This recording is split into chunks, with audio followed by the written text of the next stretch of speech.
Hello, readers. Welcome back to the reading studio with me, Mr. LP. I'm glad you're here, and if you haven't subscribed yet, please do.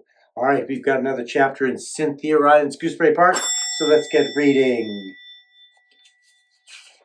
Gooseberry Park, with illustrations by Arthur Howard and written by Cynthia Rylant. Here's the table of contents on page 1 from chapters 1 to 11 and the table of contents for chapters 12 through 19. And we're up to chapter 6, which is called Children. The following several days were rather heady ones for the little red squirrel who had become a mother. Never had she received so much attention and praise. Never had she been so talked about. The birth of new babies is important news anywhere, and Gooseberry Park was no exception. Word spread quickly through the trees and burrows and along the riverbank that triplets had been born to the busy red squirrel who collected yogurt cups. Friends Stumpy hadn't seen in months suddenly dropped by, carrying gifts of hard, pungent walnuts, or choice bits of ham sandwich, or the occasional French fry, which was considered quite a delicacy in park circles. Red, gray, and black squirrels oohed and awed.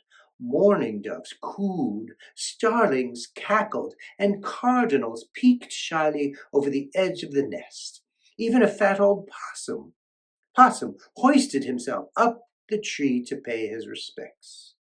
A brisk cold wind was blowing now, unusual for early April. The park was strangely quiet as the trees leaned into the chilly breezes, but Stumpy had no worries. She had 3 beautiful babies, a fine collection of treasures, and a wonderful new neighbor who loved bringing her egg rolls. The winds could blow as hard as they might. She was secure. Kona, of course, had been by to visit every day since the baby's arrival.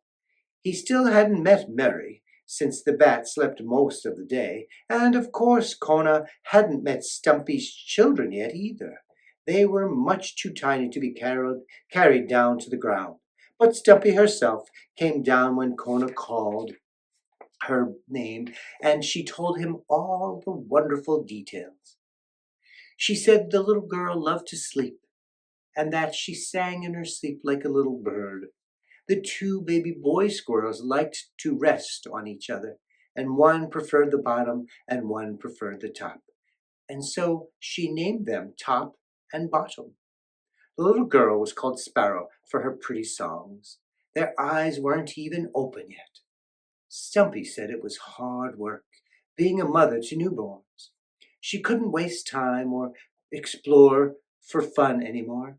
Whenever she left the nest, it was only to pull a few pine cones from a tree stump or to unearth a few acorns buried nearby. Then she had to hurry back home, for her babies would be waking and crying to be fed. She had never felt so needed.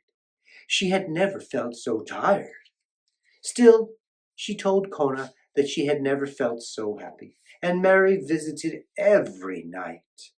Kona trotted cheerfully back home and reported to Gwendolyn, word for word, everything Stumpy had told him.